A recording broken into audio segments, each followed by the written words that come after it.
Good morning, good afternoon, good evening, everyone. See the participant list is filling up, so let's go ahead and get started. I'm excited to have everyone here today for the TridiumTalk Developer Series on troubleshooting Niagara applications. I am Michael Smith, Product Manager with Tridium, and I will be joined today by Blake Puhak and Mike James, one of our senior engineers, to help you resolve some problems in your Niagara applications. So let's go ahead and get started. A couple of quick housekeeping items.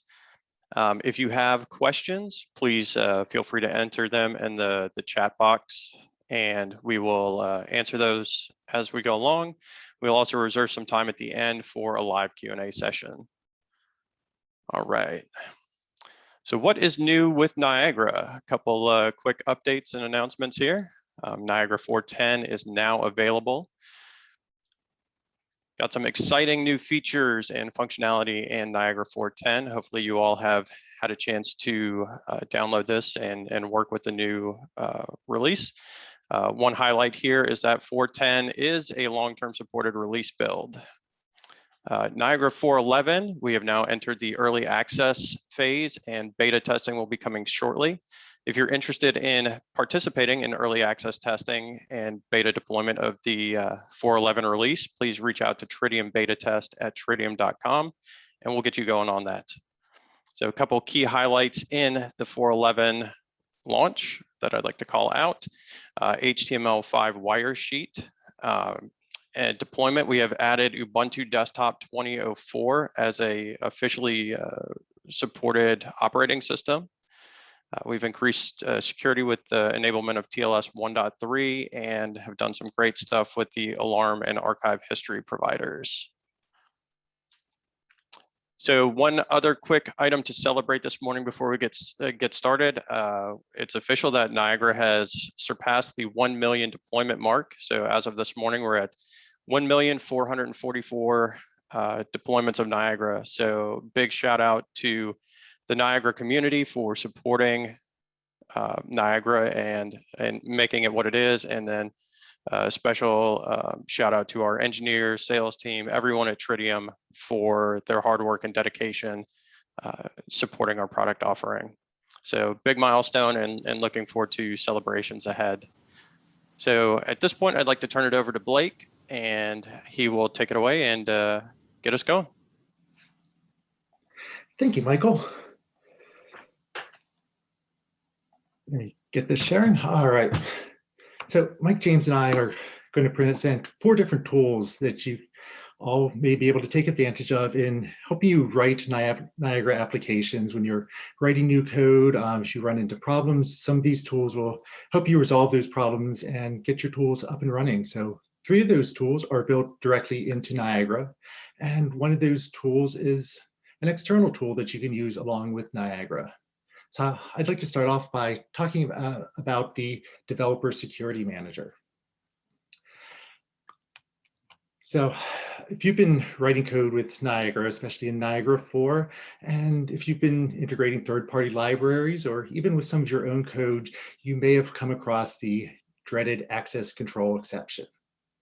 By now, you probably know how to resolve that. You know how to look for your do privilege blocks and request the correct permissions.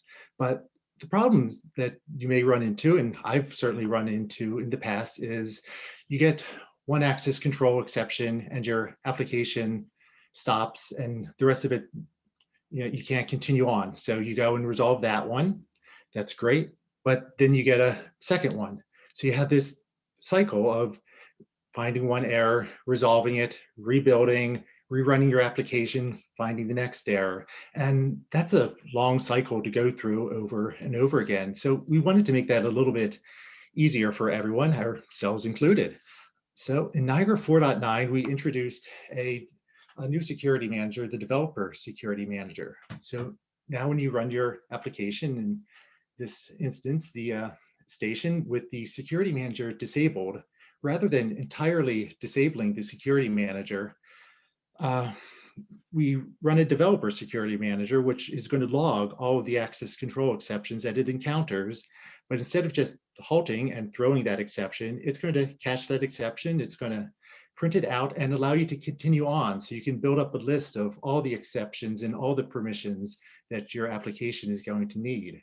So it's going to log them to the screen, and it's also going to log them to a file that you can review later. So if we look at this, we're running the same application and we get our access control exception, but rather than just stopping our application, it's going to log it, allow us to continue on. We'll build up a log of all these exceptions. So if we take a look at what that log looks like, it's written to a file in Niagara user home, and it's going to contain the full exceptions. So you can debug those exceptions, to see if you have your do privilege blocks. And then at the end of the file, we'll list all of the missing permissions for you. So we think this is a tool that will make your application development go a lot faster. And with that, I'd like to turn it over to Mike James to talk about some of the other tools built into Niagara that will help you in developing your applications. Thank you very much, Blake. Let me share my screen.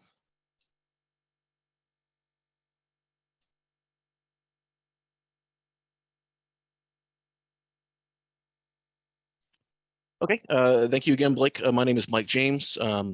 I am a developer of the Niagara daemon and the author of the data recovery service. And it's my pleasure today to share with you some of the tips and tricks I use when I'm debugging or troubleshooting Niagara applications. The first thing that we're going to cover might be basics for some of you, but we're going to be coming back to them quite often in our examples, and that's accessing the system managers and the logs. The log service is available as a standard service underneath the Niagara station. It's called the debug service, and this is how you're going to integrate Niagara applications with the Java util logging API.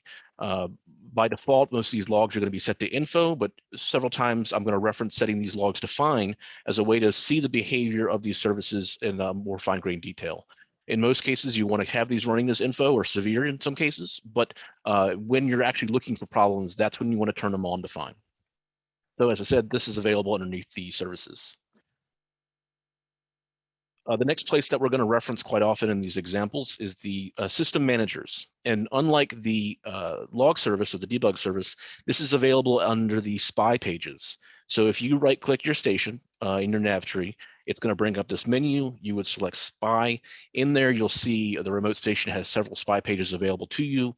We'll be focusing on the system managers. And then in that system managers submenu, you're going to find a whole host of tools you can use to look further into the behavior of your station. The items that I'll be focusing on today is the engine manager, which is highlighted here, and the data recovery manager. So the first topic I want to go over with you is engine thread troubleshooting. So first, briefly, what is the engine thread? As the name suggests, it's the thread responsible for driving the logic in your station. This is the thread that's responsible from driving all of your Gazenta ins to your Gazenta outs. It's responsible for executing your on-execute methods in your program objects. Basically, it's the most important thing that's going to help drive your logic. In a healthy station, the engine thread's behavior should be that it's going to execute all the components in your station hierarchy and then go back to sleep. And then execute all the station components again and then go back to sleep. And this cycle should be very, very fast. If, for instance, the cycle is not fast, a problem can happen, and that's called an engine watchdog timeout. So what is an engine watchdog timeout? Briefly, an engine watchdog timeout is when your engine thread can't complete a cycle within a program duration. In the default cases, this is 3 minutes. So if your engine thread cannot execute all the components in your station within 3 minutes, the Niagara daemon is going to execute the engine watchdog policy. By default, the engine watchdog policy is terminate, and the point of it is I want to restart the station so that I can get that engine watchdog running, or pardon me, that engine thread running again. It's a last-ditch effort to try to unclog the engine string. This is actually invoked by the Niagara daemon. So when the engine watchdog timeout occurs, you're going to see this in the Niagara daemon logs that a lockup was detected. And depending on your policy, it's going to kill the VM, it's going to log the occurrence of it, or it's going to reboot the controller. So these are things that we want to avoid as this engine watchdog timeout. And so how can we do that? Well, we can start by doing the engine thread best practices. As I said, the engine thread is responsible for invoking the on-execute methods of any control point that you extend in the framework and on any B program object that you create. And so it's very, very important that you keep the engine thread running as quickly as possible by avoiding some of these calls that we've listed here. First, never do network calls. This is something that should be delegated to an asynchronous thread or another thread within your component. Network calls can block. They have to do slow lookups over potentially WAN networks, do name resolution. And the point being here is that that takes time. And the time taken to do that resolution is time the engine thread isn't doing other things that it needs to. On execute methods and in your extensions, never sleep. Never put the engine thread to sleep. Never synchronize. Never use the engine thread in a synchronized block in order to gain exclusive access to something. This is something that can cause the engine thread to wait or block. Again, never wait. Don't use anything like an object wait method in order to make this thread synchronize. And finally, never block. Don't call something like read or an API that's documented as saying that this will block indefinitely. Basically, the underlying story here is that you want the engine thread running all the time and doing other things than focusing on your component. If you are in a situation where you have to do one of these things, it's best to do those asynchronously. That is not on the engine thread. So given that we've had an engine watchdog timeout occur, what tools are available to us to figure out where it came from? And I'm going to go back to the engine manager.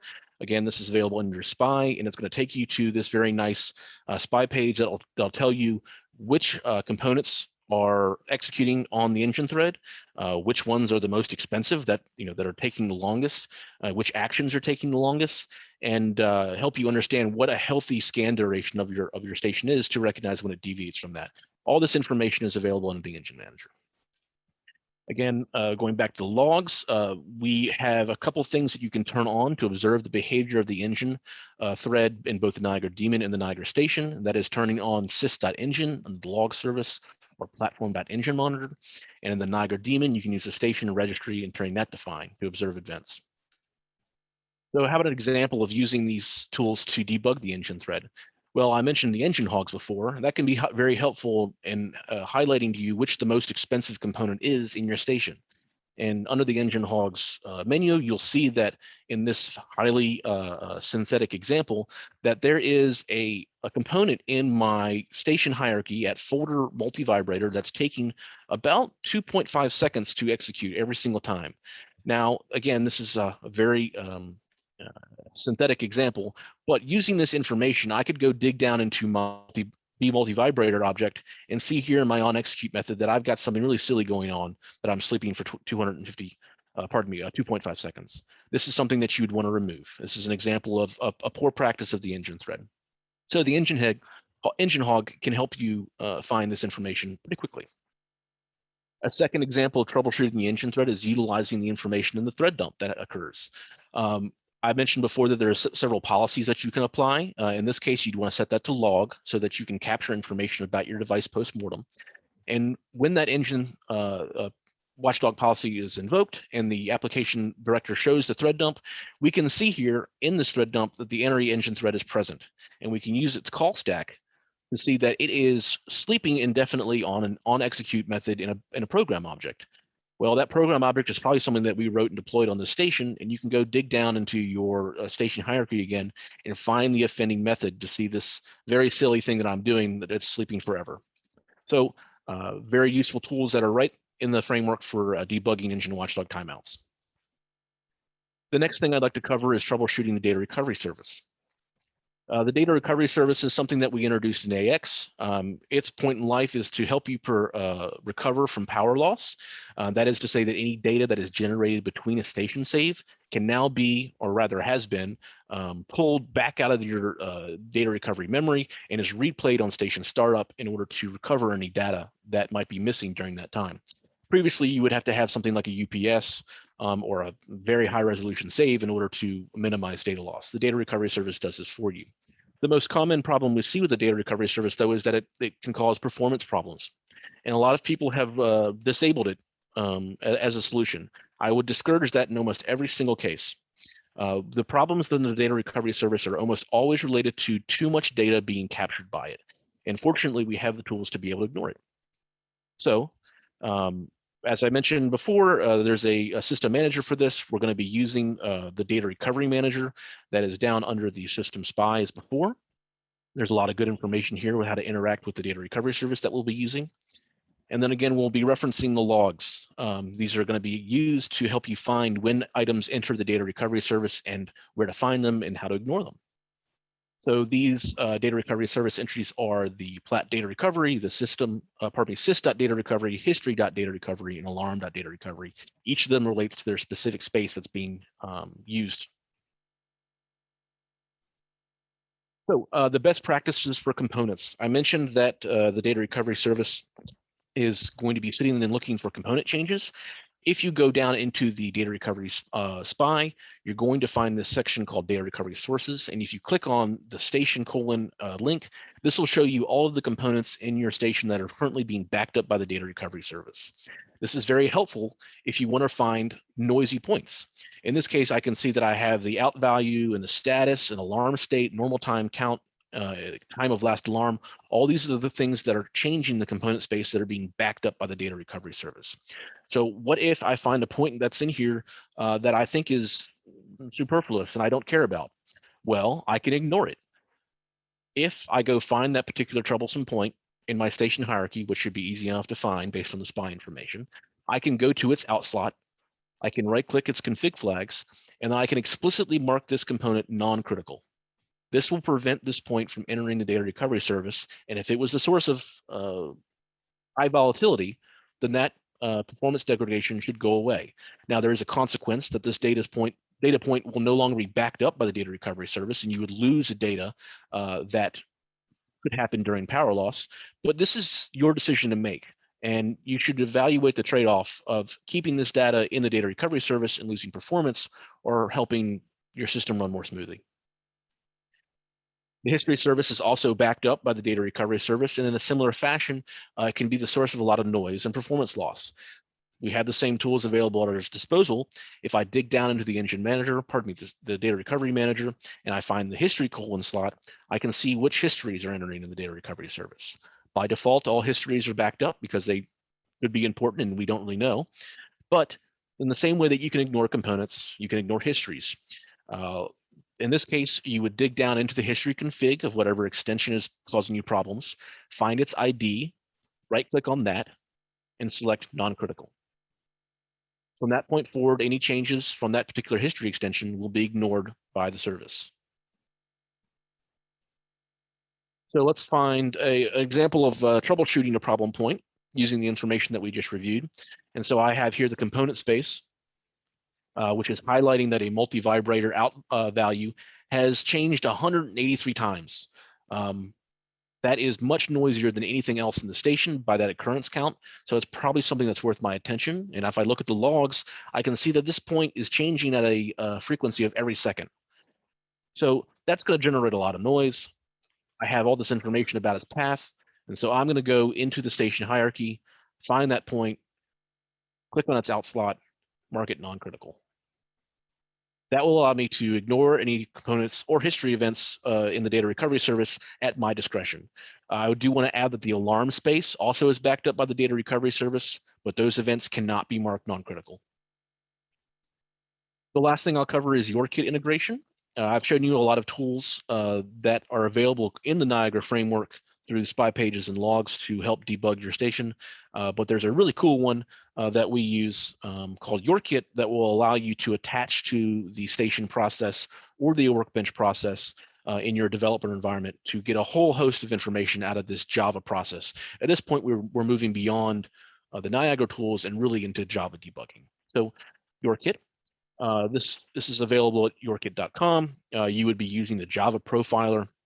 I do want to add, though, that this type of debugging is only available in your development environments on Windows and Linux. We do not have a YourKit agent available for debugging items directly on JASes.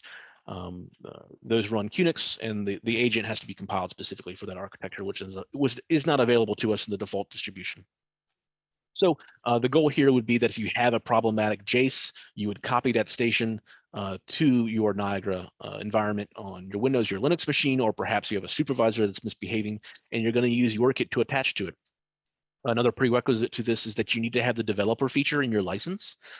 Should be something that should be readily available to you if you are already a developer in the community. But worth pointing out here that you need it in order to attach. If you try to start without the developer feature, you'll get a warning, or rather a fatal error. So the YourKit distribution is going to include a DLL, that is yjpagent.dll, and it's simple enough to start up your station or workbench with this DLL as an agent path, and then open YourKit and point to it. When you open YourKit with the agent attached, you'll see in your local applications list that there's the station and workbench. You simply open those, and you'll get the pane you see here, which is going to allow you to see all sorts of information about your station beyond the scope of Niagara. This is all the threads, potential deadlocks, usage of monitors, how many exceptions you may be generating, how often you're allocating memory, all tools that might be interesting to you to debug a misbehaving application. And that is all I have.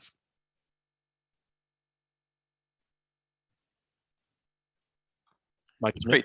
Yeah, thanks, Mike. A couple questions came in we'd like to answer live. So how long does the data recovery service retain the data if the controller is offline? Hard to say. It's backed up by FRAM, so it's really a process of physics at that point. Hours is my best answer. Okay. All right, so the next question is about the transient flag. So what is the difference between the transient and the non-critical flag? In the terms of how the data recovery service behaves, nothing really. But there is a distinction. Transient really just means that the point's data is not going to be backed up by the config.bog.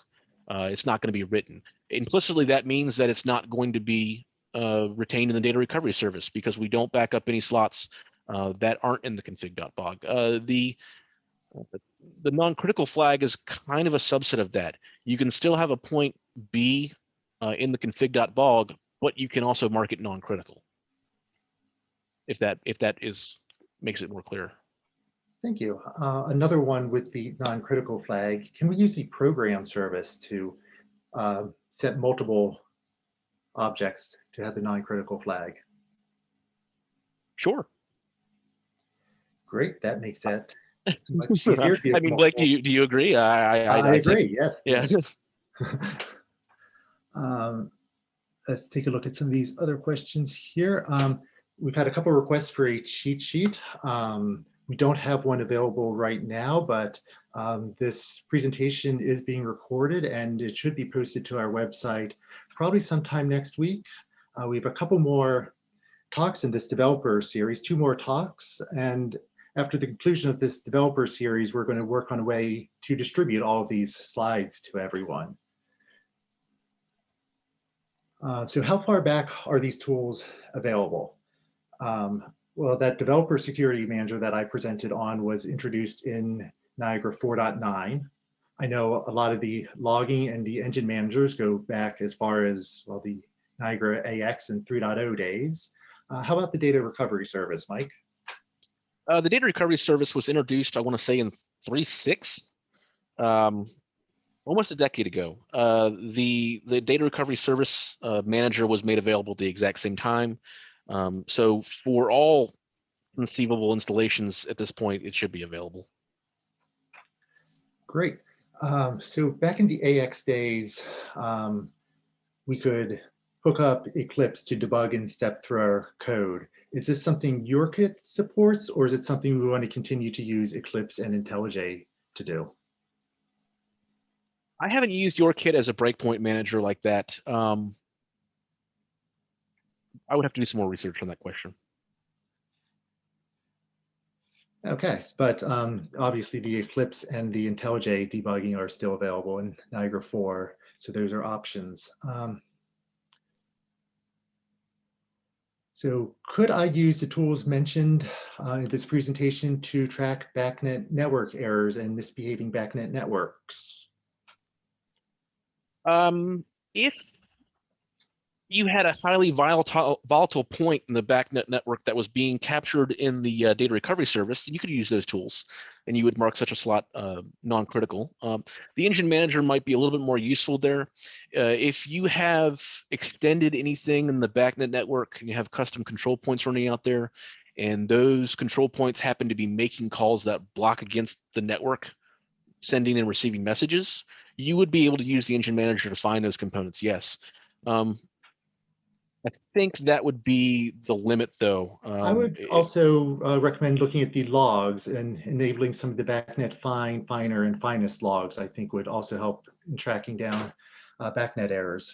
Certainly. I mean, anytime that you have a misbehaving application, the logs is going to be your most valuable resource, particularly as Blake mentioned, turning those to fine. That's not something that we would advise in a production capacity because it can affect performance. But if you're looking for a problem, fine is where you should start. Typically, you might see timeouts being reported at that level that wouldn't filter up to higher filters. Okay, we have a question about, is the spy or the spy pages available if the station is unresponsive? The answer to that, unfortunately, is usually going to be no, since the spy pages are served up by the station. Yeah, the spy pages are enabled by Fox. So if Fox is not behaving correctly or running, then you will not be able to access the spy pages. Let's see, we have a question about a large station and being able to ask questions. I would encourage you to contact our tech support, and they will definitely be able to help you out with performance issues, especially in larger stations. For BACnet, you can capture Wireshark. Yes, certainly for BACnet debugging, you can use Wireshark to capture the individual messages, and that can help in debugging. That is a great suggestion. And a slightly unrelated question, it says, I'm developing a module that uses the search service, but I can't seem to import the class into my module. Do I need a specific jar file to the build Gradle? The search service is in the search module, so you probably need to add a dependency on the search RT module. Hopefully that will steer you in the right direction. And that looks like all of the questions we have for right now, but certainly if you all think of any other questions, please email us and let us know, and we'll try to answer them offline for you. And Michael Smith has some information about additional Niagara content and resources. Sure. Thanks, Blake. Thanks, Mike. Great presentation today. As always, if you're looking for more content and training resources, you can visit the Tridium University page and find lots of resources there. You can, as Blake mentioned earlier, find previous Tridium talks on our homepage as well, and this one will be shared within a week or so. And I believe the output of the question and answer session is also uploaded as a PDF there. So if there's something that was in the chat that you would like to visit again, it should be there. And more Niagara Pro tips, James Johnson and Kevin Mamajek posting videos on YouTube, so make sure to check them out as well. And that is all for today. Thank you everybody for attending, and appreciate your time. Mike James, Blake Puhak, thanks for your expertise and sharing with the developer community. Everyone have a great week and a great rest of your day. Thank you. Thanks, everybody.